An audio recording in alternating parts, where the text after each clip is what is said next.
साथियों नमस्कार। स्वागत है आपका पीसीएस यात्रा के यूट्यूब चैनल पे। आप सबसे पहले कि टेलीग्राम ज्वाइन कर लीजिएगा। टेलीग्राम भी पीसीएस यात्रा के नाम से ही है। चलिए, वहाँ पर आपको ढेर सारे पीडीएफ शेड्यूल भी मिलेंगे, वीकली टेस्ट भी होता है, वो सारी चीज़ें आपको वहाँ पे मिल जाएगा। दूसरी बात, अब हम लोग स्टार्ट करते हैं बिहार स्पेशल का जो हम लोग हिस्ट्री कर रहे थे पहले ना। तो हिस्ट्री में हम लोग क्या कर चुके हैं मेरे भाई, हिस्ट्री में कंप्लीट कर चुके हैं। एंशिएंट भी कर लिए हैं, मिडाइवल भी कर लिए हैं और मॉडर्न भी कर लिए हैं। अब इसके बाद हम लोग बिहार की ज्योग्राफी करेंगे। बिहार की ज्योग्राफी करने के लिए आपको बता दें सोर्स क्या होना चाहिए। सबसे पहले PYQ मोस्ट इम्पॉर्टेंट, उसके बाद KBC से बेहतर बुक नहीं है फ़िलहाल, और उसके बाद PW भी आप पढ़ सकते हैं। ठीक है। दूसरी बात, अगर इसके अलावा आपके पास नोट्स है तो सबसे पहले आप अपने नोट्स को प्रेफर दीजिए। ठीक है। उसके बाद ही कुछ, फिर PYQ तो हमेशा ही करना है, अच्छे से करना है, और फिर जो मार्केट का सेट टेस्ट लगा रहे होंगे वो तो है ही। दूसरी बात, अब हम लोग देखते हैं बिहार में मैक्सिमम क्वेश्चन कहाँ से आता है। तो देखिए, ये बिहार का आपका मैप है। ठीक है। बिहार, अब ये क्वेश्चन मैक्सिमम कहाँ से आता है, इससे सीमावर्ती जिला, सीमावर्ती स्टेट और सीमावर्ती इंटरनेशनल जो नेपाल के साथ कनेक्ट करता है वो, यहाँ से क्वेश्चन आपको आता है। दूसरी बात, इसकी लंबाई चौड़ाई। ठीक है। इसका जो देशांतर कैप्रिकॉर्न और कैंसर की बात है, वहाँ से क्वेश्चन आता है, अक्षांश देशांतर से आता है। फिर उसके बाद क्वेश्चन यहाँ से आता है कि रॉक्स से रिलेटेड, कहाँ पे पुरानी रॉक्स, कहाँ पे कैसी रॉक्स पाई जाती है। फिर कुछ मिनरल्स से क्वेश्चन आ जाता है। फिर क्वेश्चन आता है यहाँ पर आपको देखने को मिलेगा, सबसे ज़्यादा क्वेश्चन मिलेगा आपको रिवर सिस्टम से। ठीक है।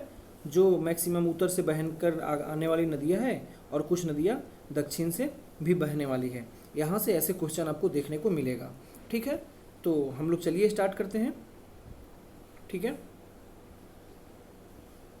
आइए।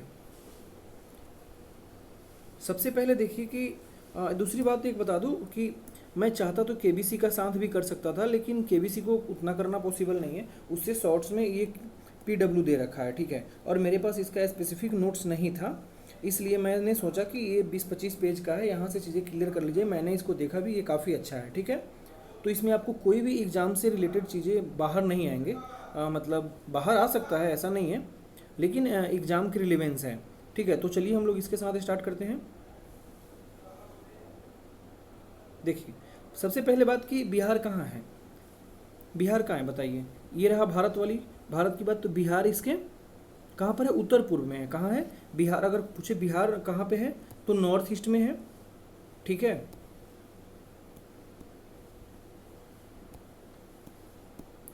उसके बाद यह कितने राज्यों से सीमा टच करता है मेरे भाई, तो 3 राज्य से। किससे किससे, उत्तर प्रदेश से, झारखंड से और पश्चिमी बंगाल से। ठीक है। अंतर्राष्ट्रीय सीमा टच करता है सिर्फ और सिर्फ नेपाल के साथ, इसको याद रखना है।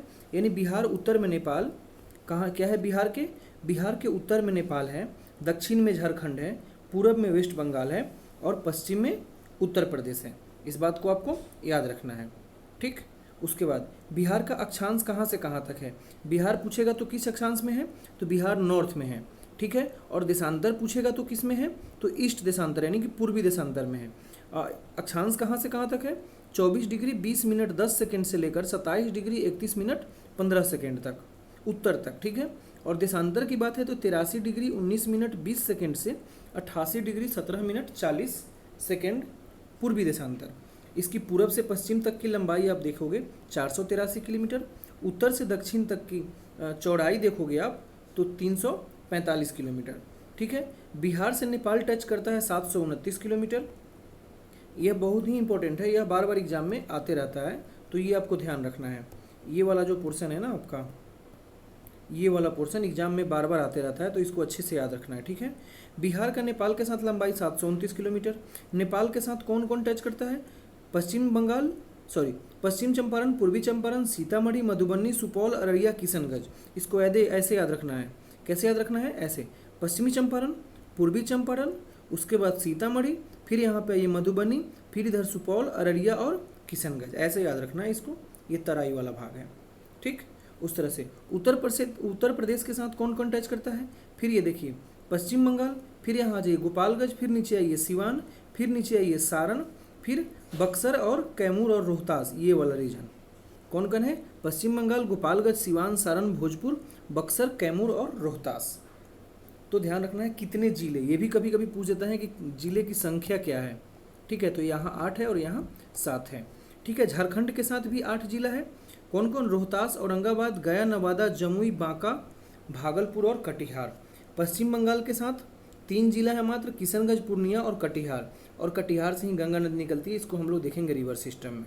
ठीक है, अब एक यहाँ पर बात देखना है कि बिहार से रिलेटेड रॉक्स, कौन सी रॉक्स कहाँ पाई जाती है। आप मोटा मोटा ध्यान रखिएगा बस। ये जो आप सारी चीज़ें देख रहे हो, ये वाले पोर्शन, ये है क्वार्टनरी चट्टाने। कौन है? ये है क्वार्टनरी चट्टाने। ठीक है, और दूसरी बात, आप जो ये देख रहे हो, ये वाला रीजन, ये हो गया, ये है आपका धारवाड़। तो धारवाड़ कहाँ है? एकदम से साउथ में, गया, जहानाबाद, इस वाले रीजन में धारवाड़ चट्टान है। ठीक है, और विंध्यन क्रम, विंध्यन क्रम आप सोचो का है, मध्य प्रदेश से रिलेटेड होगा, तो ऑब्वियस सी बात है विंध्य श्रेणी, कैमूर, इधर वाले रीजन में आपका ये आ जाएगा। ठीक, दूसरी बात रही टर्शियरी चट्टाने। तो टर्शियरी चट्टाने कहाँ पाई जाती है? तो वेस्ट जो चंपारण है वहाँ पर टर्शियरी चट्टाने पाई जाती है। तो आप इसको, अभी इसका नोट भी नीचे मिल ही जाएगा, तो इस आधार पे याद रखना है। ये मोटा मोटा रीजन याद रखना है, उसके बाद जिला तो पकड़ में आ ही जाएगा। ठीक है, देखिए धारवाड़ चट्टाने सबसे कम उम्र की चट्टाने, प्री कैम्ब्रियन युग की है। कहाँ पाई जाती है? मुंगेर, जमुई, नवादा, गया, नालंदा और बस हो गया। ठीक है, उदाहरण है इसके धारवाड़ चट्टान की क्वार्टजाइट, फाइलाइट, नीस, सिस्ट और स्लेट। ये है छोटा नागपुर पठार का हिस्सा है, इसको याद रखना है। विंध्यन क्रम की चट्टाने प्री कैम्ब्रियन काल की है, चूना पत्थर और पायराइट से समृद्ध होता है, सीमेंट उद्योग के लिए विकसित होता है। इसका एग्जाम्पल हो गया बलुआ पत्थर, क्वार्टजाइट, डोलोमाइट, शेल और चूना पत्थर। ठीक है, इसका विंध्यन क्रम की चट्टाने कहाँ की गई है? मनेर की दरगाह में की गई है। ठीक है, मनेर दरगाह रिकॉल करिए जल्दी से, हम लोग पढ़े थे बिहार स्पेशल हिस्ट्री में। सासाराम, आगरा, दिल्ली, जयपुर, सारनाथ, सांची और अन्य बौद्ध स्तूपों में इसका प्रयोग किया गया है। विंध्यन क्रम की चट्टाने जो है, यहाँ से औरंगाबाद जिला जो है ना बिहार का, वहाँ पर ये जो पाया जाता है, वहाँ से ज्वालामुखी संरचना के कुछ साक्ष्य मिले हैं। इस पॉइंट को आपको अच्छे से रट ही लेना है। ज्वालामुखी संरचना का साक्ष्य कहाँ से मिला है? तो विंध्यन क्रम से मिला है। कहाँ से मिला मेरे भाई? विंध्यन क्रम से मिला है। इस बात को आपको याद रखना है। ठीक है, आगे देखिए टर्शियरी चट्टाने, जिसको तृतीयक चट्टाने बोलते हैं। हिमालय के निर्माण, हिमालय से आपको बात याद आ जाना चाहिए। हिमालय कहाँ है? वेस्ट चंपारण। कहाँ? वेस्ट चंपारण। हिमालय के तराई क्षेत्र में शिवालिक पहाड़ी भाग में पाया जाता है। रामनगर दून, सोमेश्वर दून में यहाँ ये पहाड़ी में यह पाया जाता है। किस जिला में? वेस्ट चंपारण में। ठीक है, दूसरी बात, बलुआ पत्थर, बोल्डर मिट्टी समूह इस चट्टान के कुछ से एग्जाम्पल है। उसके बाद हम लोग देखेंगे क्वार्टनरी। क्वार्टनरी कहाँ पाया जाता है? ये है सबसे पहले प्लेस्टीन समय का है, जो सबसे अभी हाल फिलहाल इसको कह सकते हैं, मतलब सबसे लेटेस्ट है ये। ठीक है, दूसरी बात, ये जो चट्टानें होती है बलुआ पत्थर, जलोढ़ मिट्टी समूह, उसके बाद मोटे बजरी आदि, इन सारी चीज़ों से मिलकर बना होता है। जो बिहार का मैदान है, चूँकि यह काफ़ी ढलान वाली बात है, वहाँ से लेकर उत्तर से दक्षिण की तरफ नदियों द्वारा लाए गए तलचट्टों से बना हुआ है बिहार का मैदान।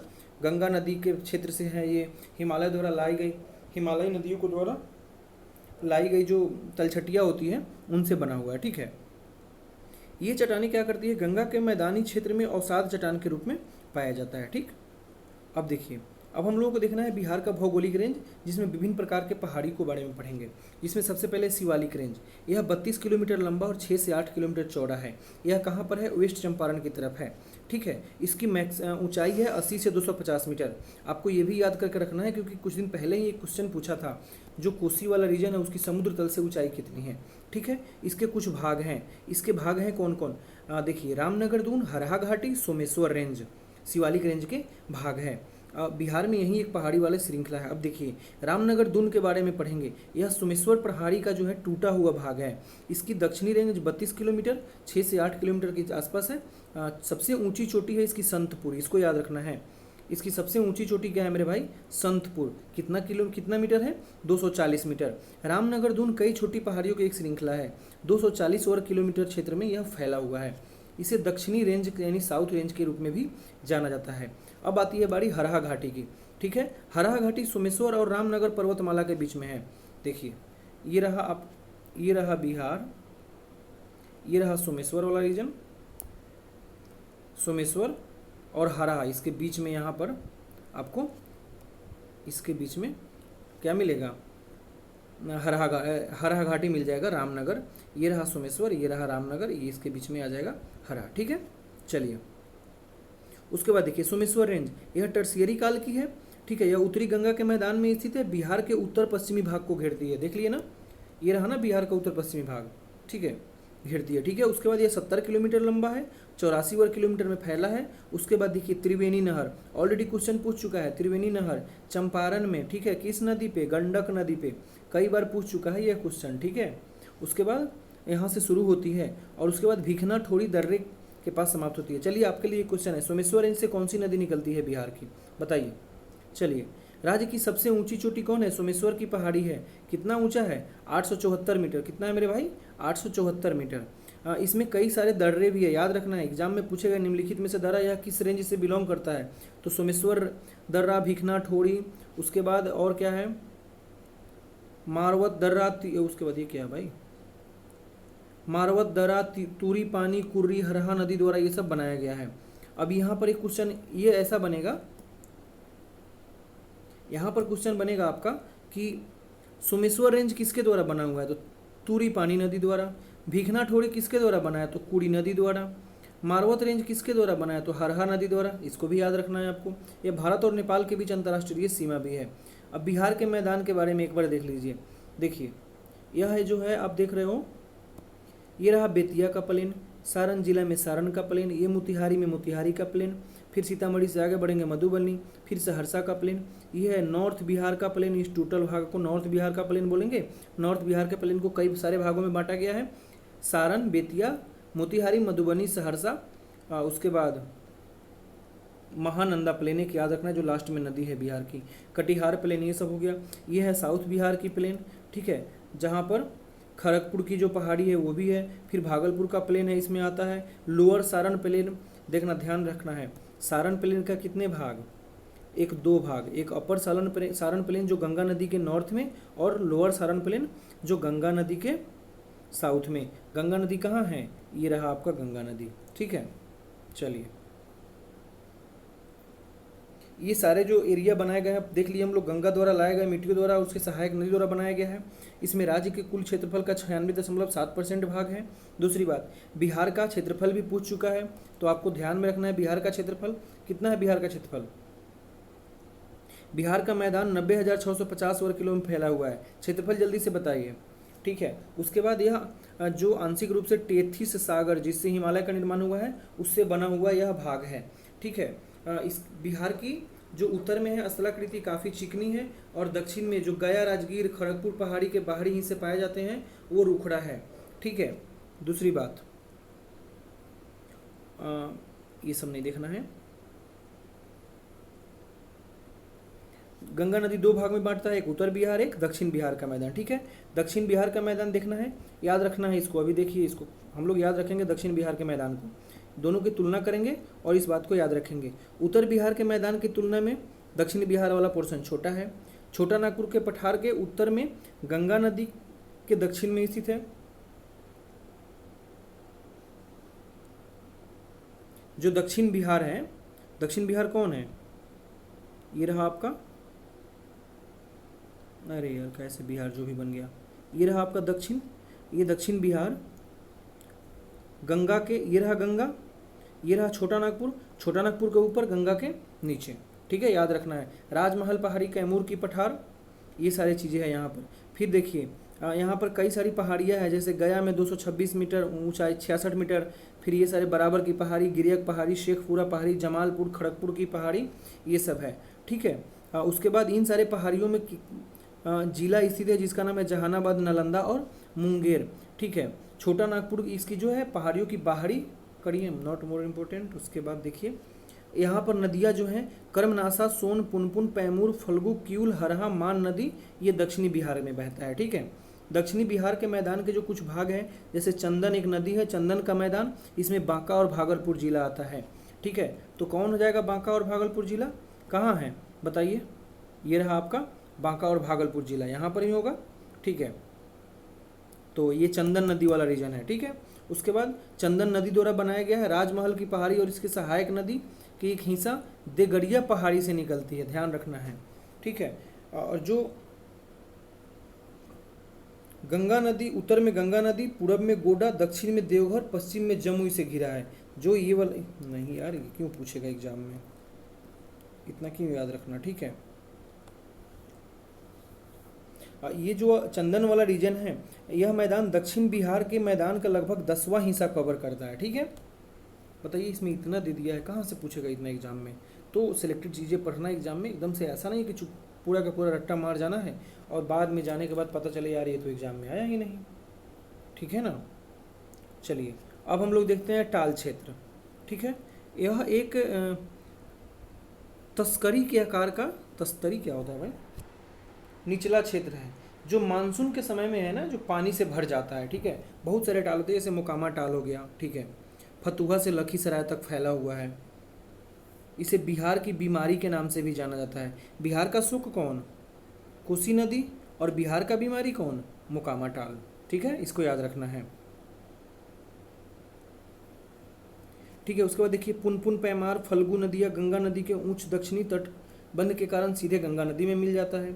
फिर उसी तरह से क्यूल है, क्यूल के बारे में पढ़ लेना है। ठीक है, क्यूल का जो उत्तरी भाग है उपजाऊ मिट्टी है और दक्षिणी भाग उपजाऊ मिट्टी नहीं है। ठीक है, क्यूल का जो भाग है दक्षिण से उत्तर की ओर है, ये रहा आपका बिहार। ठीक है, ये रहा आपका क्यूल नदी, यह दक्षिण से उत्तर की ओर जाता है, दक्षिण से उत्तर की ओर, तभी तो क्यूल नदी गंगा नदी में मिलती है। यानी कि ढलान कहाँ है, दक्षिण से उत्तर की तरफ है। ठीक है, मध्य बिहार आएंगे तो ये त्रिभुजाकार है, मगध के मैदान के नाम से भी जाना जाता है।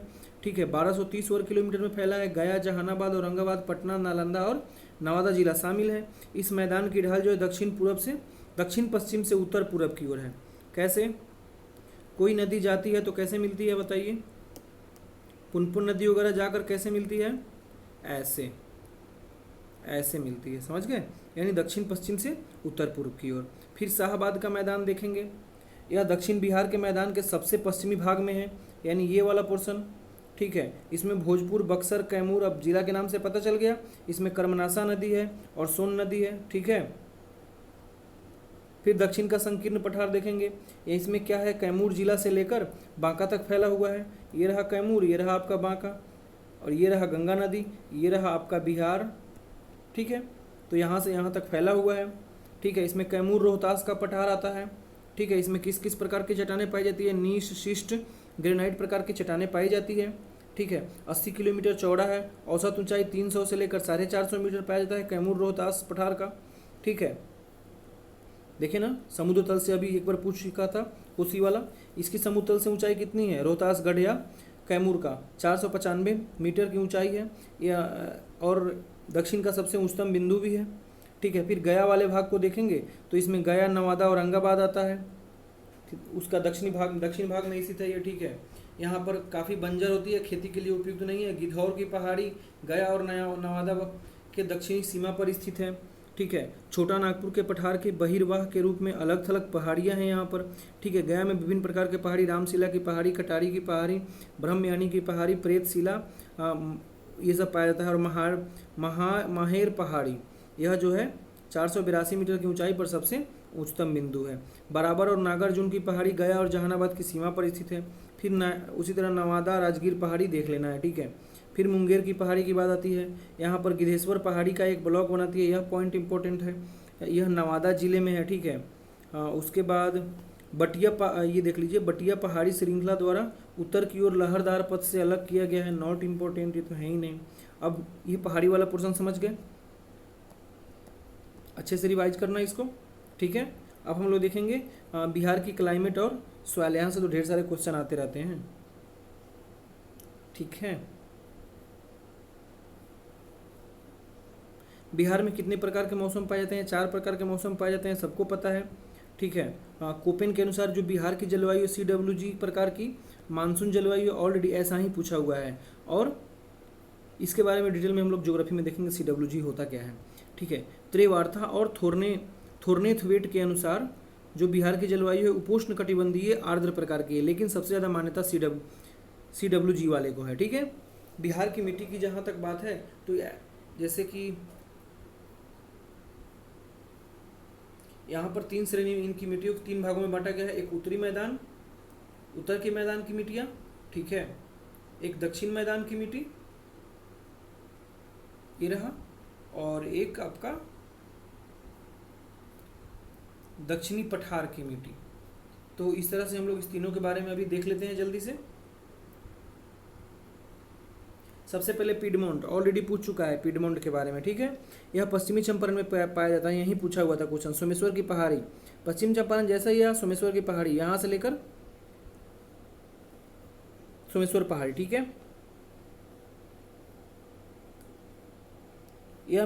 इसके बाद यह जो है चिकनी होती है, कार्बनिक पदार्थ से भरपूर होती है, धान मक्का इन और जौ के लिए काफ़ी ज़्यादा इम्पोर्टेंट होती है, ठीक है। उसके बाद देखिए तराई वाला भाग, तराई किसको बोलते हैं, ये रहा बिहार का मैप, ये इस पोर्शन को 6 से 8 किलोमीटर जो नेपाल से सटा हुआ रीजन है उसको बोलेंगे तराई, ठीक है। सोमेश्वर से लेकर नेपाल की श्रेणी जो आपस में चल रही है किशनगंज अररिया तक, पश्चिम चंपारण, पूर्वी चंपारण, सीतामढ़ी, मधुबनी, सुपौल, अररिया और किशनगंज जो नेपाल से टच करता है वहीं है, ठीक है। भूरे पीले रंग की मिट्टी पाई जाती है, शुष्क नहीं होती है, ठीक है। उसके बाद चूने से समृद्ध होती है, इसमें बजरी भी पाई जाती है, यह बात याद रखना है आपको। जलोढ़ मिट्टी, यह कहाँ, पूर्णिया, अररिया, कटिहार, मधेपुरा, समस्तीपुर, सहरसा, मधुबनी, दरभंगा, मुजफ्फरपुर, सुपौल, बेगूसराय, खगड़िया जिलों में यह पाया जाता है, ठीक है। यह जो है तराई, जो ये तराई वाला हम लोग रीजन देखे हैं, जस्ट इसके आप आ जाओगे नीचे और गंगा नदी के ऊपर, तो ये वाला रीजन है जलोढ़। अब जलोढ़ को हम लोग दो भाग में बांटते हैं, एक पुरानी जलोढ़ और एक नई जलोढ़। पुरानी जलोढ़ जो होता है घाघरा गंडक, दोआब और बूढ़ी गंडक के पश्चिमी भाग में पाया जाता है, ठीक है। और यह चूंकि नई मिट्टी द्वारा लाया जाता है, इसको नवीनीकृत बोलते हैं, ठीक है। दूसरी बात देखिए, इसकी बनावट रासायनिक संरचना अलग अलग होती है और इसमें एक साथ ऐसे करके होती है। कौन ज़्यादा उपजाऊ होता है, कौन कम उपजाऊ होता है, इसको आपको देख लेना है। यह भांगर के 2 किस्म होते हैं और देखिए किस किस नदी की घाटियों में यह फैला हुआ है, इसको देख लेना है आपको। यहाँ से क्वेश्चन आपको आता है जलोढ़ मृदा से लेकर, ठीक है। एक होता है भट्ट मिट्टी। भट्ट मिट्टी कहाँ पाई जाती है मेरे भाई, निचली गंडक घाटी में, मध्य पश्चिमी उत्तर बिहार, मध्य पश्चिम उत्तर बिहार, कौन सा हो गया, ये वाला रीजन, ठीक है। बल सुंदरी मिट्टी, पूर्णिया, सहरसा, दरभंगा, मुजफ्फरपुर, सारण, सिवान, ये सब चीज़ों में यहाँ पर पाया जाता है। बल सुंदरी मिट्टी किसके लिए, आम, केला, लीची, धान, गेहूँ, मक्का, इन सारी चीज़ों के लिए फेमस है, ठीक है। आगे देखिए दोमट मिट्टी, इन सारे जिलों में पाए जाते हैं, सिवान, गोपालगंज, वैशाली, सारण, मुजफ्फरपुर, समस्तीपुर, यहाँ पर पाया जाता है।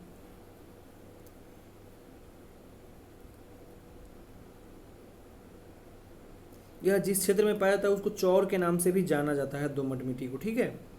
आगे देखना है करैल कैवाल, ये ऑलरेडी ये भी एग्जाम में पूछ चुका है, कहाँ पाया जाता है, रोहतास, उत्तरी गया, औरंगाबाद, पटना, जहानाबाद, मुंगेर, भागलपुर, बक्सर। अब ध्यान, औरंगाबाद पटना आ गया तो किस चीज़ के लिए फेमस होगा, गेहूँ, मतलब रबी फसल के लिए, अलसी, बजरा, दाल, चना, इन सारे चीज़ों के लिए फेमस होगा। इसे ही याद रखना है क्योंकि सबको पता है औरंगाबाद, पटना, जहानाबाद, इन सब में दलहन की फसलें काफ़ी ज़्यादा होती है और चूँकि दलहन रबी फसल होता है इसलिए उसके लिए काफ़ी ज़्यादा इम्पोर्टेंट है, ठीक।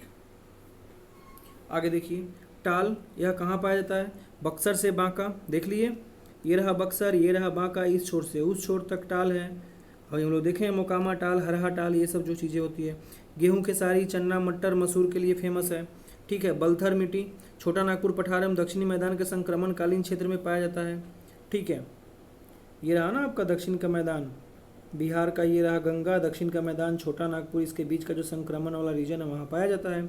मक्का, ज्वार, बजरा के लिए फेमस है, कैमूर पठार से लेकर राजमहल पहाड़ी तक पाया जाता है। कगारी मिट्टी, सोन, क्यूल, पुनपुन, फल्गुल नदियों में पाया जाता है, वहाँ आसपास के रीजन में। मक्का, जौ, मिर्च और सरसों के फसल के लिए काफ़ी ज़्यादा इम्पोर्टेंट है, ठीक है।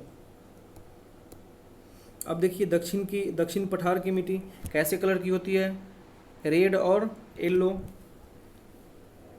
ठीक है, रेड और येलो कलर की होती है। दक्षिण पठार की मिट्टी 2 प्रकार की होती है, लाल और पीली मिट्टी। इसका निर्माण हुआ है आग्नेय और रूपांतरित चट्टान के विघटन होने से हुआ है। चट्टान में लोहे की उपस्थिति के कारण इसका कलर कैसा होता है, रेड होता है। चूँकि इसमें आयरन की मात्रा ज़्यादा पाई जाती है इसलिए कैसा पाया होता है, रेड होता है, ठीक है। यह मिट्टी दक्षिण पूर्वी बिहार जैसे कि बांका, नवादा, गया, औरंगाबाद, जमुई और मुंगेर में पाया जाता है, ठीक है। कुल मिलाकर अब यहाँ पर कैमूर वाला रीजन है, वहाँ पर रेड येलो रंग की मिट्टियाँ पाई जाती है। आपको मिट्टी चैप्टर अच्छे से करना है, कुछ नहीं है, अगर नहीं हो रहा है तो बस रट्टा मारो। सॉइल्स चैप्टर्स इज ये मोस्ट इम्पॉर्टेंट चैप्टर है और आगे जो अभी हम लोग देखेंगे ये रिवर सिस्टम रिवर सिस्टम भी बहुत ज़्यादा इम्पोर्टेंट है। तो इन दोनों को रट्टा मारना है, आराम से मैप पे बना के सामने एक मैप रखना है और उस पर पढ़ लेना है। ये बिहार की नदियाँ, ठीक है, कोसी नदी, ठीक है, ये सबसे पहले गंगा नदी दो भागों में बट गया। दक्षिण की नदी देख लीजिए, ये रहा आपका सोन नदी, ठीक है, ये रहा आपका कौन नदी भाई, यहाँ पर तो क्यूल नदी आपका हो जाएगा, ठीक है, ये पुनपुन नदी हो जाना चाहिए। फिर इधर से ये गंडक नदी हो गया, इधर से ये बूढ़ी गंडक आ जाएगा, ठीक है, ये घाघरा नदी हो गया आपका, ये गंगा नदी इधर से प्रवेश कर रहा है, यहीं पर आपका कर्मनासा नदी भी होगा, ठीक। तो हम लोग बिहार की नदियाँ देखते हैं। हिमालय से निकलने वाली नदी, अब ये क्वेश्चन पूछता है हिमालय से निकलने वाली नदी और प्रायद्वीपीय पठार की नदी में अंतर क्या है, तो इसको हम लोग देख लेंगे एक बार, ठीक है। ये नदियाँ हिमालय से निकलती है, उत्तरी मैदान क्षेत्रों से होकर बहती हुई कहाँ, बिहार में आ जाती है, ठीक है। हिमालय की नदियाँ कौन कौन है, गंगा, घाघरा, गंडक, बूढ़ी गंडक, कोसी, कमला बलान, बागमती, और तो हम लोग एक देखे ही नहीं। इधर से आ जाता है आपका लास्ट में महानंदा आती है। महानंदा गंगा में नहीं मिलती है, डायरेक्ट बांग्लादेश में प्रवेश करती है पश्चिमी बंगाल से होते हुए, ठीक है। अब दरभंगा के पास हम लोग यहाँ पर कमला नदी आ जाएगी, ठीक है। उस तरह से चलिए, गंगा कहाँ से, गोमू ग्लेशियर से बिहार में प्रवेश करती है बक्सर के चौसा नामक जगह पर, ठीक है। भोजपुर और सारण जिलों के बीच सीमा बनाती है, ओके। और झारखंड और पश्चिम बंगाल में फिर प्रवेश करती है, यह बिहार को दो भागों में बांटती है, ठीक है। उसके बाद बिहार में लंबाई 445 किलोमीटर, कितना जल निकासी क्षेत्र है, 15,165 वर्ग किलोमीटर, ठीक है। यहाँ पर नौगम्य वाली यानी कि नाव वगैरह वाली चीज़ें हमेशा मौजूद है, ठीक है। इसे जुड़ने वाली नदियाँ कौन है, इसकी सहायक नदी घाघरा, गंडक, कर्मनासा, सोन, ठीक है, ये हो गया। बागमती, कमला बलान, बूढ़ी गंडक, कोसी, महानंदा, पुनपुन, हरोहर, क्यूल, फल्गु और चंदन नदी, ये सारे इसके सहायक नदी है। गंगा नदी के तट के सहारे जो बिहार के जिले हैं, कितने जिले हैं, 12 जिले, ये भी पूछता है। बक्सर, भोजपुर, सारण, पटना, वैशाली, समस्तीपुर, बेगूसराय, मुंगेर, खगड़िया, कटिहार। अगर आप बिहार की ज्योग्राफी पढ़ रहे हो तो आपके सामने बिहार का मैप होना चाहिए। अगर बिहार का मैप नहीं है तो फिर आप कैसे चीज़ें कंप्लीट करोगे। मैप में जैसे जैसे देखोगे तो चीज़ें ज़्यादा दिमाग में छपती है ना, इमेज, ठीक है। चलिए, बिहार में गंगा नदी पर 7 पुल है, इस बात को भी याद रखना है। महात्मा गांधी केवल सड़क, राजेंद्र सेतु सड़क और रेल, जयप्रकाश सेतु सड़क और रेल, विक्रमशिला केवल सड़क, श्री कृष्ण सेतु सड़क और रेल, बख्तियारपुर ताजपुर पुल सड़क, अगुवानी घाट केवल सड़क, ठीक है। अब घाघरा नदी के बारे में देखते हैं, इसे शारदा नदी के नाम से भी जानते हैं। मानसरोवर झील के पास तिब्बत के पठार से है, मापचोचुंग ग्लेशियर से निकलता है, किससे, मापचोचुंग, इसको सरयू नदी भी बोलते हैं, शारदा नदी भी बोलते हैं। सिवान जिले के पास गुठानी के पास बिहार में प्रवेश करता है और सारण जिले के रेवेलगंज में ये गंगा नदी में मिल जाता है। बौद्ध धर्म के लिए काफ़ी ज़्यादा प्रसिद्ध है यह, ठीक है। बिहार में इसकी लंबाई है 83 किलोमीटर, इसको याद रखना है, यह केबीसी में एक चार्ट बना के दिया हुआ है तो उसको याद रखना है, ठीक है। उसके बाद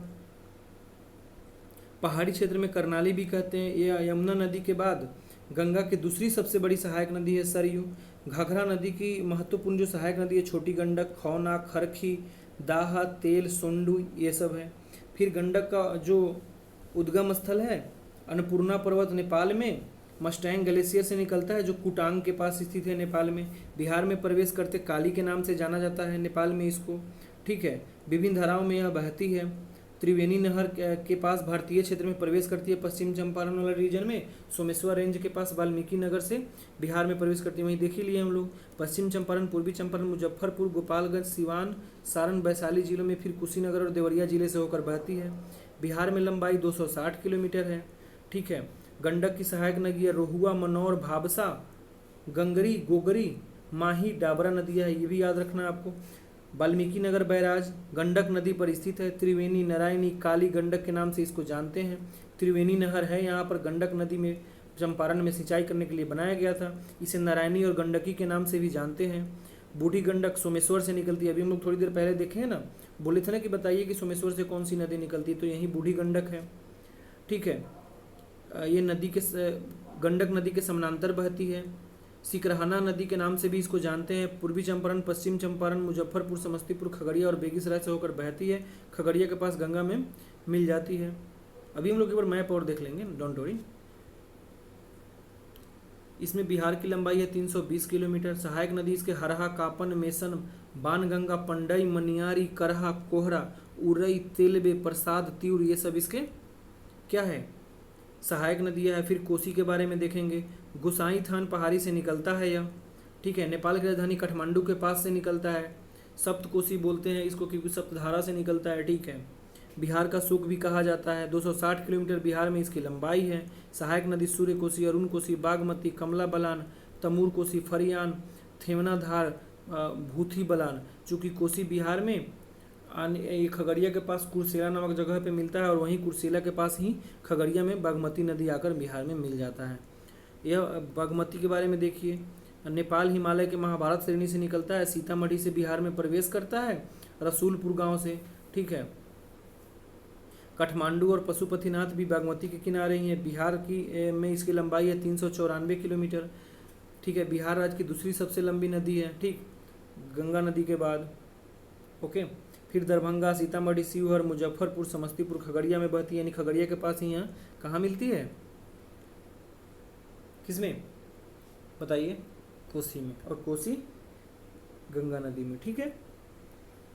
कमला बलान, सहायक नदी देख लीजिए, लाल बकिया, लखनदेई, ये सब चीज़ें। कमला बलान के बारे में कमला माई के नाम से जानते हैं। जीवछ कमला इस नदी का पुराना नाम था, ठीक है। बिहार में प्रवेश करता है जयनगर से और कमला बराज ही यहीं पर बनाया गया है, ओके। 328 किलोमीटर कमला नदी की कुल लंबाई है, ठीक है। 208 किलोमीटर नेपाल में और 120 किलोमीटर बिहार में है। सहायक नदी धौरी, सोनी, बलान, त्रिशूला, ये सब है। महानंदा ये पश्चिमी बंगाल के दार्जिलिंग में किस पहाड़ी से निकलता है, महालदीरन पहाड़ी से यह निकलता है। अपने मार्ग बदलने के लिए फेमस है, जैसा कि कोसी। भारत और बांग्लादेश के बीच सीमा बनाता है। बिहार में नदी की लंबाई कितनी है, 376 किलोमीटर है। बिहार में किशनगंज से प्रवेश करता है। किशनगंज, पूर्णिया और कटिहार जिलों से होकर बहता है। मनिहारी के पीछे गंगा नदी में मिल जाता है। सॉरी, अभी मैंने थोड़ी देर पहले बताया कि जो यह नदी है महानंदा गंगा में नहीं मिलती है, ये बात गलत मैंने बता दिया है। महानदी भी है, महानंदा भी जो है गंगा में ही मिलती है, वो मैंने महानदी को लेकर बता दिया, सॉरी इसके लिए, ठीक है। चलिए, पठारी क्षेत्र से निकलने वाली नदियाँ सोन है, अमरकंटक से निकलती है। गंगा की सबसे लंबी सहायक नदी है बिहार में, रिफ्ट घाटी से होकर बहती है, इसको भी याद रखना है। जैसे कि नर्मदा नदी जो रिफ्ट वैली से होकर बहती है, उस तरह से ये भी है, सब तो सेम ही है विंध्यन की। पटना में दानापुर के पास गंगा नदी में मिलती है यह, ठीक है। आरा, डेहरी ऑन सोन, सोनभद्र इसकी शहर इस नदी के किनारे बसा हुआ है। बिहार में इसकी लंबाई 202 किलोमीटर है। किसके बारे में पढ़ रहे हैं, सोन के बारे में पढ़ रहे हैं। इसकी सहायक नदियाँ है रिहंद, उत्तरी कोयल, गोपद और कन्हर। पुनपुन नदी पलामू जिला के चौराहा पहाड़ी से निकलता है। औरंगाबाद, अरवल और पटना जिलों से होकर बहता है। पटना में गंगा नदी में मिल जाता है। 200 किलोमीटर इसकी लंबाई है। वर्षा आधारित नदी है। बारिश के दौरान पुनपुन नदी में पटना शहर में भारी बाढ़ आने का भी रीजन बनता है। फिर देखेंगे फल्गु, निरंजना बोलते हैं जहाँ महात्मा बुद्ध वाला रीजन है यह। मोहना धारा में मिल जाता है बोध गया के पास, और उसकी निरंजना, एक तरफ से निरंजना आती है, एक तरफ से मोहना, यहाँ पर मोहना धारा आगे की तरफ बहती है, और ये मोहना में मिल जाने के बाद इसको कौन सी नदी बोलते हैं, फल्गु नदी बोलते हैं, ठीक है। तो ऐसी ये वाली बात है। जहानाबाद जिले में बराबर पहाड़ी को 2 भागों में यह बांट देता है, ठीक है। फिर कर्मनाशा देखिए, कैमूर श्रेणी से निकलता है। बक्सर जिले के पास चौसा में गंगा नदी में मिलता है। उत्तर प्रदेश और बिहार के बीच प्राकृतिक सीमा बनाता है। सहायक नदी है दुर्गावती, चंद्रप्रभा, करुणती, नाड़ी और खजूरी, ठीक है, इस तरह से ये बातें। फिर सकरी नदी हजारीबाग पठार से निकलता है। नवादा जिले में गोविंदपुर के पास बिहार में प्रवेश करती है यह। फिर गया, नवादा, पटना, मुंगेर से होकर बहती है और अंत में किउल नदी के साथ गंगा नदी में मिल जाती है। नवादा जिले में सकरी नदी से नहर का निर्माण किया गया है, ठीक है। पटना जिलों में इसकी सिंचाई के लिए इसका उपयोग किया जाता है। फिर अजय नदी, चंदन नदी है ये। अजय नदी देखिए जमुई जिले में यह निकलती है बाटपद स्थान से, ठीक है। बिहार में इसकी लंबाई 202 किलोमीटर है। इस नदी को अजयवती या अजमती भी कहते हैं। चंदन नदी देखिए पंचान के नाम से जानते हैं क्योंकि यहाँ 5 धाराओं से मिलकर बनती है। नालंदा जिले में गिरियक पहाड़ी के पास बड़ी धारा के रूप में यह बहती है और बार बार वहाँ पर बाढ़ भी लाती है यह, ठीक है। किउल नदी हजारीबाग पठार से निकलती है। इस तरह से ये चीज़ें हैं, कंप्लीट करेंगे।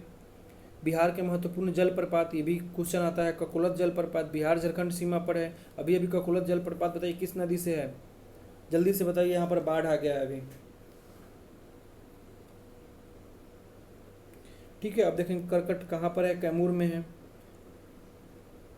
ठीक है, हाँ कैमूर वन्य जीव अभयारण्य में, कैमूर में ऑलरेडी एक बाघ अभयारण्य की भी बात कही जा रही है। तेलहर जलप्रपात ये भी कैमूर में है, 262 फीट की ऊंचाई पर है। गहरे कुंड में यहाँ पर जल गिरता है।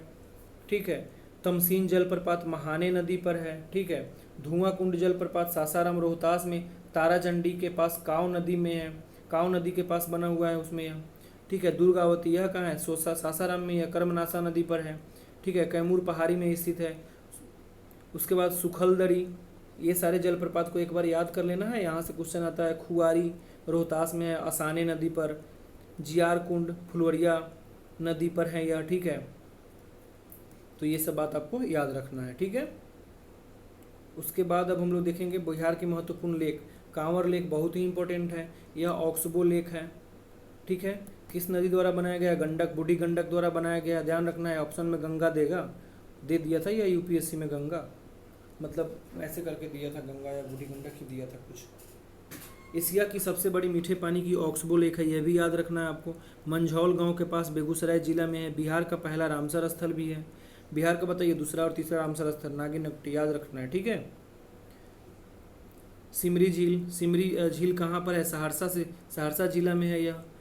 इसमें कई प्रकार के झील मिलते हैं, जैसे कि जमुनिया, सरिया, कुमिनी, गुबारा, ये सब। घोड़े के नाल जैसा इसका आकार है। गोगाबिल कहाँ है, यह कटिहार में है। महानंदी और कंखर नदी के साथ यह प्रवाह करता है। ठीक है, ये भी एक प्रकार का ऑक्सबो है। बिहार का पहला सामुदायिक रिजर्व है, इसको भी याद रखना है आपको। बिहार का पहला सामुदायिक रिजर्व भी है। ठीक है, कुशेश्वर दरभंगा कोटेश्वर स्थान में है यहाँ, वहाँ पर 1972 में इसे पक्षी अभयारण्य घोषित किया गया था। जगतपुर भागलपुर जिला में है। उदयपुर सरैया मन में, सरैया मन के नाम से भी इसको जानते हैं, कहाँ पर है, वेस्ट चंपारण में है। ठीक है, इस तरह से ये खत्म होता है। अनुपम झील कैमूर वन्य जीव अभयारण्य में स्थित है। ये सब यहाँ पर करकट और तेलहर झील भी है। बिहार के रामसर साइट अभी देख लिए, कांवरताल 2020 में आया था, फिर नागिनकटी 2024 में शामिल हो गया। यह 81वीं और यह 82वीं हो गया। ठीक है, कांवरताल के बारे में अभी देख ही लिए हम लोग, कहाँ पर है, बेगूसराय में है। ठीक, नागी नकटी ध्यान रखना है, मानव निर्मित है। नागी और नकटी दोनों मानव निर्मित है, इसको याद रखना है। 1984 में आर्द्रभूमि को पक्षी अभयारण्य बनाया गया था। इसको भी 1984 में पक्षी अभयारण्य बनाया गया था, क्योंकि साइबेरिया से आने वाले बहुत सारे पक्षियों के यह आश्रय स्थल है, समझे।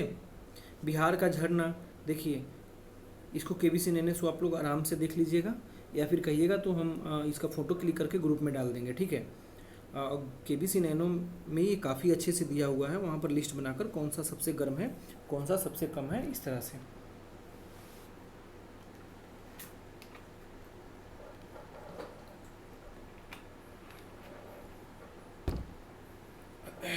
सॉरी,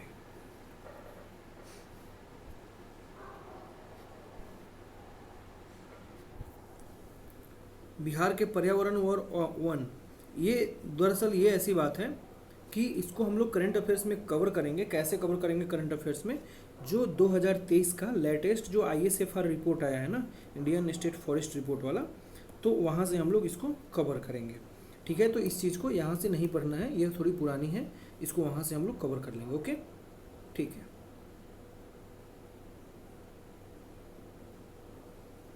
चलिए, बिहार में वन्य जीव अभयारण्य देखना है। सबसे पहले वाल्मीकि वन्य जीव अभयारण्य। ठीक है, बाघ के लिए यहाँ पर अभी लगभग 30 के आसपास बाघ है। ठीक है, यहाँ पर ये सब नहीं पढ़ना है, कितना क्या पढ़, ठीक है ना। भीम बांध कहाँ पर है, मुंगेर में है, बस जगह का नाम याद रखना है। अगर उससे रिलेटेड कोई नदियाँ हैं तो नदियों को याद रखना है। उदयपुर कहाँ है, बेतिया में, ध्यान रखना है। उदयपुर जब भी देगा राजस्थान ऑप्शन देगा ही देगा, लेकिन उदयपुर वन्य जीव अभयारण्य कहाँ है, बेतिया में है। कैमूर कहाँ है, कैमूर में, दूसरा टाइगर रिजर्व बिहार का। गौतम बुद्ध कहाँ है, नाम से स्पष्ट है, गया में है। राजगीर कहाँ है, नालंदा में है। रजौली नवादा में। कुशेश्वर स्थान दरभंगा में है। बड़ैला झील वैशाली में है। नकटी जमुई, नागी जमुई, कांवरताल बेगूसराय, विक्रमशिला गंगा डॉल्फिन अभयारण्य भागलपुर। गंगा नदी में 60 किलोमीटर की लंबाई पर कहाँ पर है यह, सुल्तानगंज में है। कहाँ पर बनाया गया मेरे भाई, सुल्तानगंज में यहाँ बनाया गया है। ठीक है, बिहार में बायोडाइवर्सिटी और वन्य जीव का संरक्षण, यहाँ से क्वेश्चन बहुत ही कम आता है। ठीक है, बट हम लोग अब देख लेते हैं क्वेश्चन जो आना था आपको, जो क्वेश्चन आना था ना वहाँ आना था रिवर सिस्टम। ठीक है, बिहार की सॉइल्स, बिहार की क्लाइमेट, ठीक है, उसके बाद बिहार के रॉक्स, बिहार के मिनरल्स, बिहार के लेक्स, ठीक है, और उसके बाद बिहार के वाटरफॉल, यहीं से क्वेश्चन आना है। ये सब तो बहुत रेयर चीज़ें हैं, यहाँ से अगली आगे जो हम लोग देख रहे हैं वहाँ से क्वेश्चन काफ़ी कम, एकदम मान के चलिए कम मात्रा में आएगा या नहीं ही आएगा। ठीक है, तो ऊपर की जितनी चीज़ें बताई गई है उसको ज़्यादा से ज़्यादा कवर करना है, इसको नहीं भी पढ़ोगे तो भी काम चल जाएगा। ठीक है, देश का एकमात्र डॉल्फिन अभयारण्य भागलपुर में है, इसको ध्यान रखना है। ठीक है, इस तरह से 2018-19 के अनुसार बिहार में लगभग 1464 के आसपास डॉल्फिन है। CSS प्रोजेक्ट बाघ परियोजना के लिए है, ये घटक है, 2 घटक है ये। ठीक है, एक क्वेश्चन और पूछा था 1973 में टाइगर प्रोजेक्ट से रिलेटेड करके, 69 में पूछ दिया था। वाल्मीकि टाइगर रिजर्व बिहार में अब लेकिन कैमूर को भी नेशनल टाइगर एजेंसी के द्वारा कंफर्म कर दिया गया है कि वह भी है अब। ठीक है, CSS प्रोजेक्ट जो है 1992 में भारत सरकार द्वारा लॉन्च किया गया था। पूछेगा ही नहीं एग्जाम में, पढ़ेंगे ही नहीं, क्यों पढ़ेंगे। चलिए मिनरल्स के बारे में देख लेते हैं जो भी नहीं देखें। लौह अयस्क कहाँ पाया जाता है? गया, भागलपुर, जमुई। मैग्नाटाइट गया जमुई में पाया जाता है, जबकि हेमाटाइट भागलपुर में पाया जाता है। बॉक्साइट मुंगेर जिले और खड़गपुर में पाया जाता है। अनुमान के अनुसार 15 मिलियन टन भंडार है। बताइए सबसे ज़्यादा सोने का अयस्क कहाँ पाया जाता है, सोने का भंडार कहाँ है? बिहार के जमुई में है। ठीक है, लगभग देश का 44% के आसपास अकेले बिहार में पाया जाता है सोना का निक्षेप। ठीक है, मैंगनीज देखिए पटना, गया, मुंगेर जिले में पाया जाता है। सोना देखिए कहाँ पर? जमुई, नालंदा, गया में पाया जाता है। गैलेना बांका जिले में पाया जाता है। ठीक है, कोयला भागलपुर, मुंगेर में पाया जाता है। बिहार राज्य में 160 मिलियन टन कोयला होने का भंडार होने का अनुमान है। चूना पत्थर रोहतास पहाड़ी, कैमूर, पठार, मुंगेर में पाया जाता है या रोहतास जिले में पाया जाता है, जैसे कि रोहतासगढ़, रामडीहरा, बंजारी, डेहरी, ऑनसोन वाले रीजन में। अभ्रक देखिए 30 मीटर की चौड़ाई के साथ ये 3400 वर्ग किलोमीटर में फैला हुआ एक बेल्ट है, झारखंड राज्य तक फैला हुआ है। अब बिहार के जमुई और नवादा जिले के चकाई, बटिया, चरका पत्थर में यह स्थित है। भाई ये तो जान ही नहीं रहे, ऐसे ऐसे नाम उठा कर लाए यार, KBC तो दिया ही नहीं है। हम लोग KBC के प्रोडक्ट हैं। हाँ कैसे होगा काम, एग्जाम में पूछ देगा तो बताओ। रट जाओ भाई, इसको रट जाओ। ठीक है, अभ्रक में देखिए दुनिया की उच्च गुणवत्ता वाली रूबी अभ्रक कहाँ पाया जाता है? बिहार और झारखंड में, इसको याद ही रखना आपको।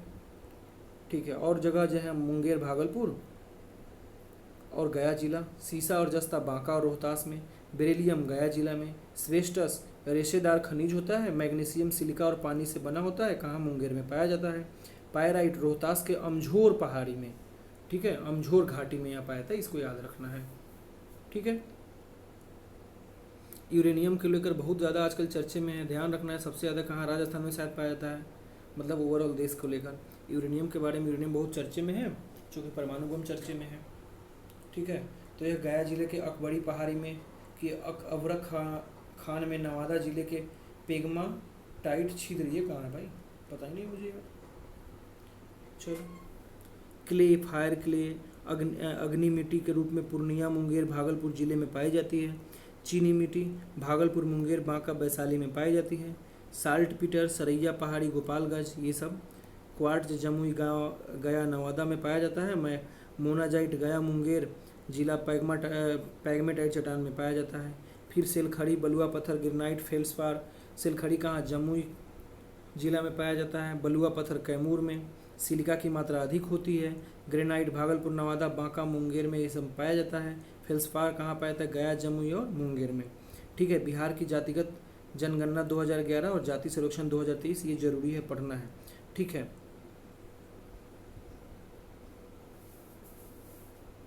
सबसे पहले कहाँ हुआ था, कब हुआ था, एक याद रखिए। दुनिया में सबसे पहले 1749 में हुआ था। 1872 में मेयो के समय में हुआ। 1881 से स्टार्ट हुआ कि हर 10 साल पर करेंगे। ठीक है, 1931 में अंग्रेजों का अंतिम जनगणना था। ये बीच की बातें पढ़ना ही नहीं है। चलिए 2023 वाला तो 26 से होगा। 2011 की आदर्श वाक्य याद रख लीजिए, हमारी जनगणना हमारा भविष्य। ठीक है, बिहार के कुल जनसंख्या 10,40,99,452। जाति सर्वेक्षण के अनुसार 13,07,25,310। 2011 की जनगणना की तुलना में 25.5% लगभग अधिक जाति है। देखिए अभी कुछ दिन पहले बीपीएससी का जो 78 वाला जो पेपर हुआ था उसमें जनगणना से रिलेटेड एक क्वेश्चन उसने गलत किया था। उस क्वेश्चन क्या था वो 2021 की जनगणना से रिलेट कर दिया था। अभी तो जनगणना हुआ ही नहीं है। पुरुष का जनसंख्या 52%, महिला की 47.86%। एससी कितना है 15.9, एसटी है 1.3। बताइए सबसे ज़्यादा एससी कहाँ है और सबसे ज़्यादा एसटी कहाँ है, जल्दी से बताइए। भारत की जनसंख्या का 8.6% है। 2011 में 8.6% था, लेकिन 2023 के अनुसार 9.4% हो गया। जनसंख्या के अनुसार तीसरे स्थान पर है। ठीक है, ध्यान रखना है। दशकीय वृद्धि 17.7% भारत का है और बिहार का 25.42%। शहरीकरण भारत में 31.2%, बिहार में 11.3%। जनसंख्या घनत्व 382 और बिहार का 1124, ये भारत का है। 2023 में बढ़कर 1388 हो गया। बताइए कहाँ रहेंगे, जगह ही नहीं है, लोग बढ़े जा रहा है बस। लिंगानुपात भारत का 943, बिहार का 918। 2023 के अनुसार यह बढ़कर 953 हो गया है। ठीक है, बाल लिंगानुपात बिहार में 935, ओवरऑल इंडिया में 919। साक्षरता दर ओवरऑल 74%, बिहार में लगभग 61%, यूपी का शायद 67 के आसपास है। पुरुष साक्षरता दर 82, महिला का 71.2। महिला का साक्षरता दर 65 भारत में, और सॉरी ये पुरुष का ही है लेकिन बिहार में है, और बिहार में महिलाओं का 51.5%। जनसंख्या के आधार पर कुछ रैंकिंग देख लीजिए। सबसे अधिक आबादी पटना में है 58,38,465। पटना। पूर्वी चंपारण का भी 55 लाख के आसपास है। मुजफ्फरपुर, दरभंगा, मुजफ्फरपुर, मधुबनी और गया। सबसे कम आबादी शेखपुरा का है। न्यूनतम आबादी वाला शेखपुरा, शिवहर, अरवल, लखीसराय, जहानाबाद। अब शिवहर का ये मैक्सिमम डेंसिटी वाला है। अब बताइए शिवहर का डेंसिटी कितना है, चलिए जल्दी से सर्च करिए गूगल पे।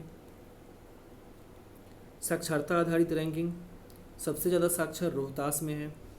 रोहतास, पटना, भोजपुर, मुंगेर, औरंगाबाद सबसे ज़्यादा। सबसे कम पूर्णिया में है। सबसे ज़्यादा महिला भी रोहतास में, सबसे कम महिला भी पूर्णिया में है।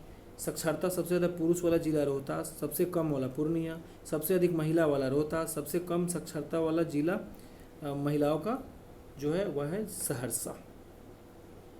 जनसंख्या घना तो देख ही रहे, सबसे ज़्यादा शिवहर में 1880। ठीक है, अभी हमने पूछे ही थे मैं। ठीक है, लिंगानुपात की बात करें तो गोपालगंज में सबसे ज़्यादा है 1001, सबसे कम है मुंगेर में 876। बाल लिंगानुपात की बात करें तो सबसे ज़्यादा किशनगंज में 971 और वैशाली में सबसे कम 904। ठीक है, अनुसूचित जाति का बात है, जाति और जनजाति, तो जाति की बात सबसे ज़्यादा गया में अनुसूचित जाति है। सबसे कम अनुसूचित जनजाति वाला जो जगह है वह है आपका शिवहर। सबसे ज़्यादा एसटी की आबादी पश्चिम चंपारण बेतिया में है, और सबसे कम जो है आपका पूर्णिया में है, और सबसे ठीक ग्रामीण वाला जो डाटा है तो सबसे ज़्यादा पटना में। बिहार का शहरीकृत जिला कौन है? पटना है। पटना, भागलपुर, गया। शिवहर में सबसे कम। शहरीकरण प्रतिशत के आधार पर सबसे ज़्यादा पटना, फिर मुंगेर और फिर भागलपुर। ग्रामीण आबादी सबसे ज़्यादा पूर्वी चंपारण, पश्चिम चंपारण, मधुबनी, समस्तीपुर, गया। शेखपुरा में सबसे कम ग्रामीण आबादी है। सबसे कम शहरीकृत जिला समस्तीपुर और बांका दोनों बराबर है, लगभग 3% ही है, 3.5%। दशकीय वृद्धि दर मधेपुरा का सबसे ज़्यादा है, लगभग 31%।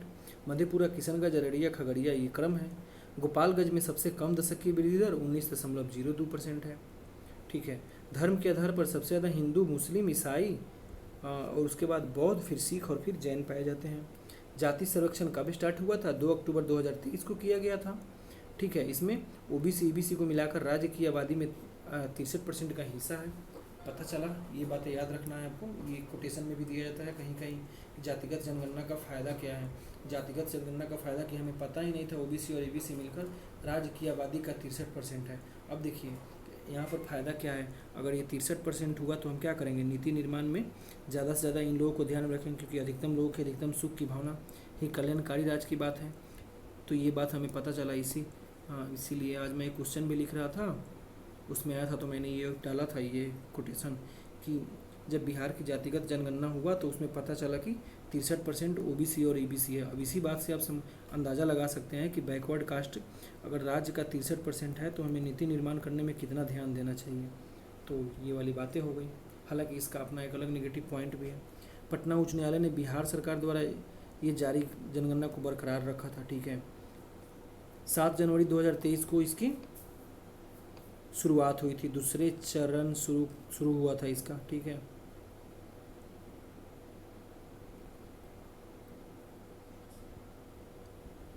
पहले चरण में 17 प्रश्नों को सेट किया गया था। दूसरे चरण में ये सब भूमिहार, ये क्या है, सामाजिक आर्थिक स्थिति, व्यवसायिक को लेकर था। ठीक है, अब देखिए पिछड़ा वर्ग यानी कि बैकवर्ड कास्ट कितना है, 3,54,936 यानी कि लगभग पिछड़ा वर्ग यानी कि बीसी कितना है 27%, ईबीसी कितना है 36%, एससी कितना है 19%, एसटी कितना है 1.6% और जनरल कितना है 15%। ठीक है, कास्ट के आधार पे चलेंगे, सबसे ज़्यादा यादव 14%, फिर कुशवाहा 4%, कुर्मी 2.87%, बनिया 2.31, इस तरह से करके ब्राह्मण 3.65 और इस तरह से ये चीज़ें, ये नहीं पूछेगा ऐसे, ये पूछ सकता है। हिंदू 81.99, इस्लाम 17 और बाकी जो बच गया ईसाई 0.05, बौद्ध 0.085, सिख 0.001, इस तरह से जैन 0.001। ठीक है, बिहार की जनजाति के बाद बिहार में 33 प्रकार के आदिवासी समूह रहते हैं, इसको याद रखना है। बिहार की जो प्रमुख जनजातियाँ है संथाल है। बिहार के जिले जहाँ वे पाए जाते हैं, कहाँ, पूर्णिया, भागलपुर, सहरसा, मुंगेर में ये पाया जाता है। ठीक है, प्रो ऑस्ट्रेलॉयड और द्रविड़ से संबंधित है, इसको नोट कर लीजिए। एक है उरांव, यह रोहतास, बक्सर, दरभंगा, कैमूर, पश्चिमी चंपारण, भागलपुर में पाया जाता है। ये द्रविड़ परिवार से रिलेटेड है, कुरुख भाषा बोलते हैं। एक है थारू, यह पश्चिम चंपारण के तराई क्षेत्र में रिलेटेड है, ये नेपाल से रिलेटेड है इसलिए। ठीक है सॉरी, तराई क्षेत्र का सबसे बड़ा और सबसे पुराना जातीय समूह ये मंगोलवायड है। ठीक है, उर्दू, अवधी, भोजपुरी, मैथिली प्रकार की भाषा बोलते हैं। मछली पकड़ना उनका मुख्य काम है। एक है गोंड, पश्चिम चंपारण, सारण, सिवान और सहरसा में पाए जाते हैं। स्थानीय भाषा मुंडारी भाषा का प्रयोग करते हैं। ये सब बात आपको याद रखना है। चेरो एक पर युद्ध भी हुआ था, चेरो एक जनजाति भी है, वो चेरू या चेरूवास के नाम से भी जानते हैं। ये रोहतास, भोजपुर, गया जिलों में पाया जाता है। इस जनजाति के लोग जो हैं चौहान कबीले के क्षत्रिय राजपूत बताते हैं। ये खुद को चंद्रवंशी भी बोलते हैं। कोरा जनजाति यह झारखंड और बिहार में, कहाँ, मुंगेर, जमुई, कटिहार जिलों में पाया जाता है। ठीक है, अब देखिए खरवार, रोहतास, कैमूर जिले के निवासी हैं ये। ठीक है, इस तरह से इसको नहीं देखना है, टैटू बनवाना इन लोगों का काम है। कोरवा ध्यान रखना है, कहाँ, रोहतास, भोजपुर, पूर्णिया, बस मोटा मोटी रीजन मैप में बनाते जाइए ये कहाँ पाया जाता है। ठीक है, और कुछ नहीं। उसी तरह से सौड़िया पहाड़िया है, माल्टो भाषा ये बोलते हैं। अब इसको लिख लीजिए, भाषा से रिलेटेड बात है। चीख बराइक है, बिहार झारखंड के प्रोटो ऑस्ट्रेलॉयड नस्लीय समूह है इनका। मुंडारी, साधनी और हिंदी भाषा बोलते हैं। एक हो गया हो, यह बिहार, झारखंड, उड़ीसा, पश्चिम बंगाल में पाया जाता है। ऑस्ट्रो स्काटिक है, ये हो और मुंडा भाषा बोलते हैं। हो विद्रोह भी हुआ था। ठीक है, इनका शिकार करना मुख्य काम है। झूम कृषि करते हैं। फिर बिंझिया हो गया, ये टाइल्स, लकड़ी, बांस वही कामें करते हैं। ठीक है, अब आते हैं जीआई टैग, बहुत ही इंपॉर्टेंट है, बिहार से पूछ देता है निम्नलिखित में से किसे जीआई टैग मिला है। जीआई टैग सबसे पहले ये बौद्धिक संपदा अधिकार होता है, जिसको ट्रिप्स के यानी कि विश्व व्यापार संगठन के जो समझौते हैं उसके द्वारा यह शासित होता है। भारत में 1999 के भौगोलिक संकेतक जो अधिनियम है उसके अनुसार यह दिया जाता है। जीआई रजिस्ट्री कहाँ है, चेन्नई में स्थित है। दार्जिलिंग चाय जीआई टैग पाने वाला पहला उत्पाद था। बिहार में देखिए जर्दालू आम, ठीक है, ध्यान रखना है। खड़गपुर के महाराजा रहमत अली खान बहादुर ने की थी, क्या की थी, भागलपुर जर्दालू आम की खेती सबसे पहले। कतरनी चावल कहाँ, मुंगेर, बांका, दक्षिणी भागलपुर वाले रीजन में यह सब पाया जाता है। मगही पान मगध वाला क्षेत्र में यह पाया जाता है। शाही लीची मुजफ्फरपुर, वैशाली, समस्तीपुर, चंपारण, बेगूसराय में पाया जाता है। चीन के बाद भारत दुनिया में लीची का सबसे बड़ा उत्पादक है और वो है बिहार। लीची उत्पादन के मामले में बिहार भारत में अव्वल है। देख लिए मिथिला मकाना, आपको पता ही है कहाँ पाया जाता है। ठीक है, उसके बाद देखिए 2022 में मिला है, इसका वनस्पति के नाम यूरिले फेरोक्स है। मर्चा राइस जीआई टैग मिला 2023 में। और यह पश्चिम चंपारण के जिले में की बात है। सिक्की ग्रास को भी मिला हुआ है, इससे टोकरी, बैग, टोपी ये सब बनाया जाता है। अब मिथिला क्षेत्र की बात है, मधुबनी पेंटिंग आपको पता ही, उसको भी मिला हुआ है, 2007 में मिला था। ठीक है, यह वहाँ के कलाकारों द्वारा तैयार किया जाता है। आपको मेंस के लिखते समय मिथिला पेंटिंग, मधुबनी पेंटिंग, सुजनी कढ़ाई, इसके कलाकार के नाम भी लिखने होते हैं, चित्रकार, सॉरी। सुजनी कढ़ाई कहाँ, ये बिहार के भंसूरा गांव में उत्पन्न हुआ था। इसको 2006 में DI टैग मिला हुआ था। ठीक है, भागलपुर सिल्क नाम से ही पता है, भागलपुरी रेशम की बात कह रहा है। सिल्क सिटी भी कहते हैं भागलपुर को, 2013 में GI टैग मिला था। ठीक है, एप्लिक खटवा, ये क्या होता है भाई, नाम ही पहली बार सुन रहे, 2016 में मिला था इसको। कपड़े की अद्वितीय डिजाइनों को यहाँ पर काटा जाता है, बेस फैब्रिक पर रखा जाता भी है। ओके, अन्य जैसे सिलाव खाजा हो गया, नालंदा वाला रीजन में है, 2018 में ही मिला इसको। ठीक है, और सारी चीज़ों के लिए इसके लिए मांग किया जा रहा है। दीघा दुधिया मालदा आम है। 52 बूटी साड़ी नालंदा का। पत्थर कड़ी कटी स्टोन क्राफ्ट गया का।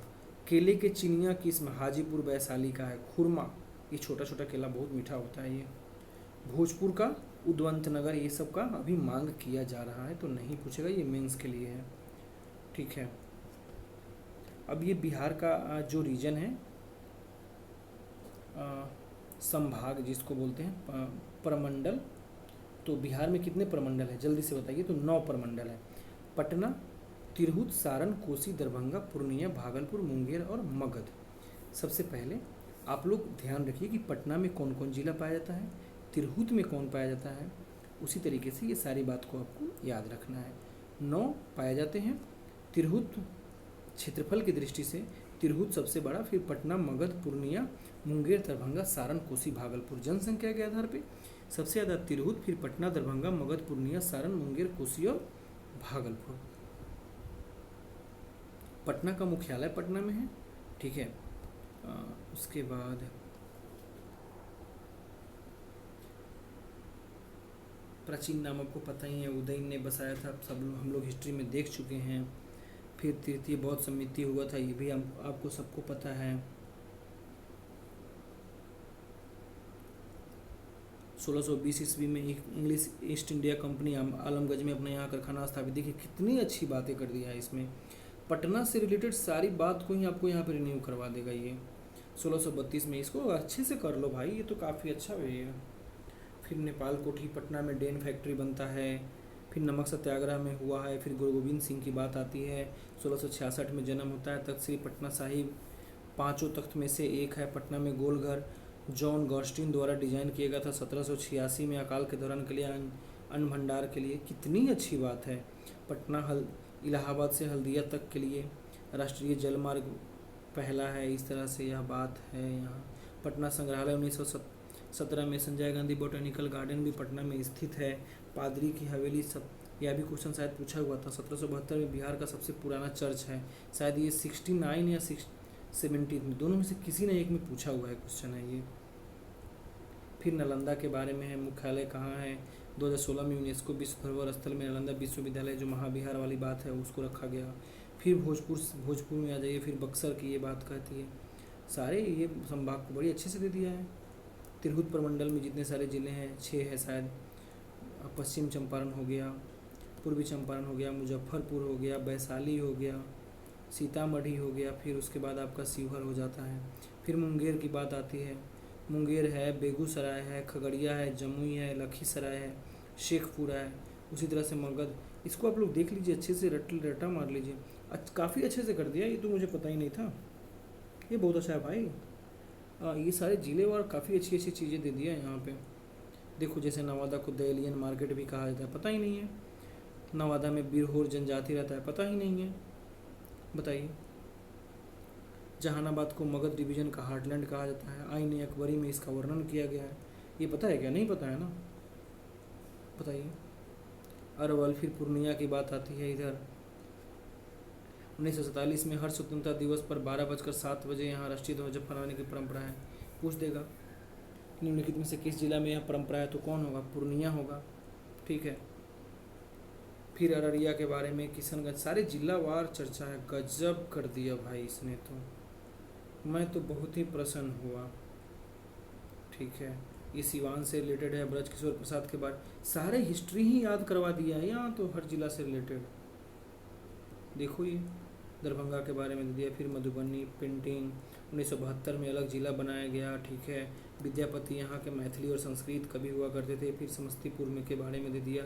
यहाँ कर्पूरी ठाकुर बहुत ही इंपॉर्टेंट है, इनको भारत रत्न, क्योंकि इनको क्या दिया गया है, भारत रत्न दिया गया है, ठीक है। सबसे पहले रिजर्वेशन वाली बात इन्हीं के नाम पे आती है, ठीक है। फिर मधेपुरा, सुपौल आ गया, भागलपुर में, भागलपुर काफ़ी ज़्यादा इम्पोर्टेंट है रेशम को लेकर, ठीक है। मुगल बादशाह औरंगजेब के भाई शुजा का मकबरा कहाँ है, भागलपुर में है। शाह आलम द्वितीय के अनुदान से 1765 ईस्वी में ईस्ट इंडिया कंपनी का यह हिस्सा बन गया था। तिलक मांझी यूनिवर्सिटी भी है यहाँ पर, बिहार कृषि विश्वविद्यालय भी है। मैथिली का छिक्का चिक्की संस्करण भाषा अंगिका भाषा यहाँ बोला जाता है। एनटीपीसी कहलगांव यहीं पर स्थित है। विक्रमशिला डॉल्फिन अभ्यारण्य 1990 में यहीं बनाया गया था। मंजूषा भागलपुर की एक प्रसिद्ध कला है। फिर बांका बाउंसी मेला मंदार हिल्स पर बांका में होता है, ठीक है। तो इस तरह से बिहार तो हम लोगों ने देख लिया। बिहार होता है कंप्लीट। आप इस जो डिस्ट्रिक्ट वाइज दिया गया है इसको अच्छे से कवर कर लेना, बहुत ही काम आएगा भाई, समझे। तो ठीक है, अगले वीडियो में हम लोग देखते हैं, नहीं होता है तो ये बिहार की तो ये पढ़ना नहीं है, बिहार की पॉलिटी के बारे में पढ़ना ही नहीं है। जो बिहार की पॉलिटी है वहीं आपको देश की पॉलिटी है, ठीक है। कुछ नहीं देखना है उसमें, बिना मतलब का टाइम वेस्ट करने का कोई फ़ायदा नहीं है, समझे। बिहार की इकोनॉमी है, देख लेंगे, क्या देख लेंगे कल, आधे घंटे लगेगा इकोनॉमी ख़त्म करने में बिहार की, कुछ नहीं है इसमें, ठीक है। तो एक वीडियो और आधे घंटे में इकोनॉमी ख़त्म। फिर हम लोग पढ़ेंगे, धूमधाम से पढ़ेंगे ज्योग्राफी इंडिया और वर्ल्ड का। फिर क्या पढ़ेंगे, क्या बाकी रह जाता है उसके बाद, टेक्नोलॉजी साइंस का कुछ बाकी रह जाता है। फिर बाकी रह जाएगा इकोनॉमी। अरे 10 जुलाई तक, हालांकि मैंने जून में बोला था कंप्लीट करने के लिए, लेकिन मेरा भी इधर यूपीएससी का मेंस है ना, इस वजह से मैं थोड़ा कम टाइम दे पा रहा हूँ, ठीक है। सॉरी फॉर दैट यार, बट मैं क्या करूँ, ठीक है ना। Thank you.